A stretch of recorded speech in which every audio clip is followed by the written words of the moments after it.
राधे कृष्णा। साल 2026 में कुल 4 ग्रहण लगने जा रहे हैं। इनमें से पहला सूर्य ग्रहण लग चुका है और अब बारी है साल के पहले चंद्र ग्रहण की, जो कि साल का दूसरा ग्रहण भी होगा। और यह चंद्र ग्रहण फाल्गुन पूर्णिमा के दिन लगने जा रहा है। साल का पहला चंद्र ग्रहण सिंह राशि और पूर्वा फाल्गुनी नक्षत्र के दौरान लगेगा। इस समय धृति योग भी बन रहा है, जिसका ज्योतिषीय दृष्टि से विशेष महत्व भी माना जाता है। आइए जानते हैं चंद्र ग्रहण के सही नियम क्या हैं, सूतक काल के समय के बारे में और ग्रहण काल के दौरान गर्भवती महिलाओं को क्या क्या सावधानी बरतनी चाहिए। इस बारे में आज हम बात करेंगे। वीडियो महत्वपूर्ण है, इसलिए वीडियो को पूरा ज़रूर देखिएगा। पसंद आए तो वीडियो को लाइक करना मत भूलिएगा। ग्रहण लगने के पीछे धार्मिक मान्यता यह है कि चंद्र ग्रहण राहु केतु के प्रभाव से होता है।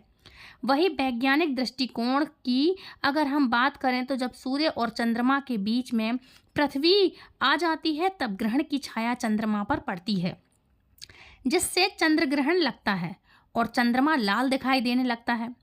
इस बार 3 मार्च फाल्गुन पूर्णिमा के दिन लगने जा रहा है चंद्र ग्रहण। हमारे देश के पूर्वी हिस्सों में दिखाई देगा, जिससे असम, अरुणाचल प्रदेश, मिजोरम, नागालैंड, मणिपुर में भी ये ग्रहण नज़र आ सकता है।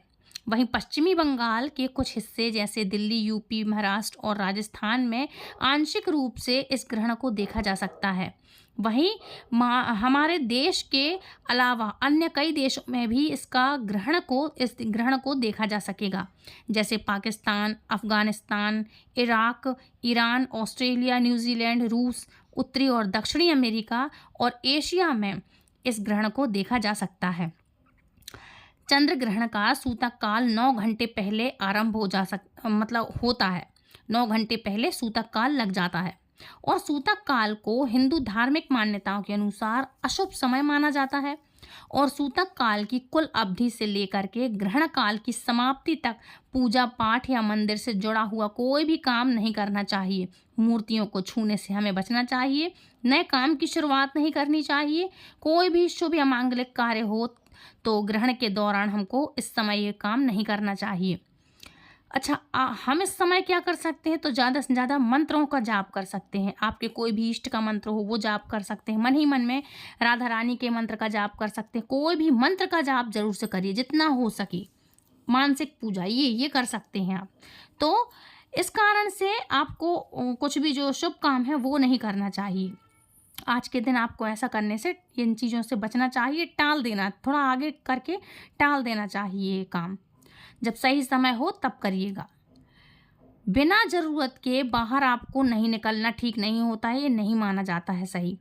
खास तौर पर गर्भवती महिलाओं को चंद्रमा की रोशनी में आने से बचना चाहिए। बुजुर्ग, बच्चे या फिर बीमार लोगों को ग्रहण की उपलब्धि में घर के भीतर ही रहने की सलाह दी जाती है। भारतीय समय अनुसार चंद्र ग्रहण 3 मार्च दिन मंगलवार को फाल्गुन पूर्णिमा के दिन दोपहर को 3:20 से शुरू होगा और ग्रहण समाप्त होगा शाम को 6:47 पर। कुल अवधि लगभग 3 घंटे 27 मिनट की होगी। अगर बात करें सूतक काल की तो मंगलवार के दिन सुबह 6:20 से चंद्र ग्रहण का सूतक काल प्रारंभ हो जाएगा। हमारे हिंदू धर्म में फाल्गुन पूर्णिमा का विशेष महत्व होता है और इस दिन होलिका दहन भी किया जाता है।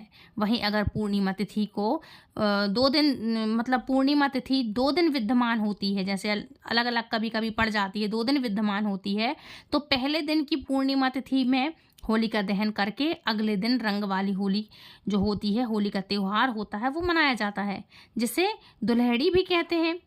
क्योंकि इस बार होलिका दहन के दिन ग्रहण लग रहा है, तो ऐसे में सूतक काल से लेकर के ग्रहण की समाप्ति तक होलिका दहन नहीं किया जाएगा और आप लोग भी मत करिएगा इस समय के दौरान। इसलिए फाल्गुन पूर्णिमा के दिन होलिका दहन शाम के समय होगा और अगले दिन रंग वाला जो होगा होली का उत्सव मनाया जाएगा। रंग वाला होली का त्यौहार आप मना सकते हैं। तो फाल्गुन पूर्णिमा को मंगलवार के दिन जो लोग पूर्णिमा का व्रत या स्नान दान करना चाहते हों तो वो सूतक काल में लगने से पहले, यानी कि सुबह 6:20 से पहले पूजा पाठ आप कर लें। ब्रह्म मुहूर्त में उठ के व्रत का संकल्प ले सकते हैं और व्रत इस दिन रखना ज़्यादा सही होगा, क्योंकि ग्रहण के दौरान किया गया उपवास, मानसिक रूप से पूजा पाठ, मंत्र जाप, जैसा कि मैंने आपको बताया, दान कई गुना फल प्रदान करता है और इस समय किए गए दान की तुलना अन्य किसी भी दान से नहीं की जा सकती। यानी कि पूरे साल भर आप जिस जिस पवित्र तिथि में दान करते हैं, उन सब का एकमात्र पुण्य आप एक ही दिन में, यानी कि ग्रहण काल या में जो है ग्रहण काल या सूतक काल के दौरान किए गए दान से आसानी से प्राप्त कर सकते हैं, क्योंकि हमारे देश के बहुत सारे हिस्सों में, बहुत सारे क्षेत्र में ये ग्रहण नज़र आने वाला है। इसलिए सूतक काल संबंधी नियमों का पालन करने की भी आपको आवश्यकता होगी। खास तौर पर गर्भवती महिलाओं को ग्रहण की उपलब्धि में घर से बाहर निकलने से मनाही की जाती है और नहीं निकलना चाहिए, बचना चाहिए गर्भवती महिलाओं को। हालांकि जिस समय यह ग्रहण प्रारंभ होगा उस समय हमारे देश में दिन का समय होगा और 3 मार्च दिन मंगलवार को चंद्रोदय होगा शाम को 6:30 बजे पर। ऐसे में ग्रहण का जो पूरी तरह से असर होगा वह लगभग 17 मिनट का रहेगा, क्योंकि शाम को 6:47 पर, मतलब 6:47 पर ग्रहण समाप्त हो रहा है। अगर गर्भवती महिलाएं चाहें तो चंद्रोदय से पहले पहले यदि किसी खास काम से आपको बाहर जाना पड़े तो आप जा सकती हैं, लेकिन उससे पहले आप लौट आएँ। लेकिन शाम को 6:30 बजे से लेकर के 6:47 के बीच में आपको खास सावधानी बरतनी चाहिए। जहाँ तक हो सके घर के भीतर ही आपको रहना चाहिए। अगर आप होलिका दहन या होली के बारे में या पूर्णिमा तिथि के बारे में जानना चाहते हो तो इसकी वीडियो हमारे अगले चैनल पर आने वाली है, तो प्लीज़ हमारे चैनल को सब्सक्राइब ज़रूर कर लीजिएगा। अब बात करेंगे कि चंद्र ग्रहण के समय चंद्रमा की स्थिति क्या रहने वाली है और चंद्र ग्रहण होगा, ब्लड मून क्यों होता है, और साथ ही साथ ये भी अब मैं आपको बता रही हूँ कि गर्भवती महिलाओं को कौन कौन सी सावधानियाँ बरतनी चाहिए। तो साल के पहले चंद्र ग्रहण के दौरान चंद्रमा सिंह राशि में केतु के साथ विराजमान रहेंगे।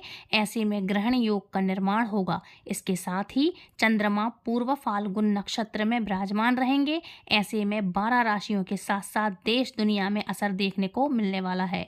अब बात करते हैं ब्लड मून क्यों दिखता है जी। तो साल का पहला चंद्र ग्रहण ब्लड मून होने वाला है।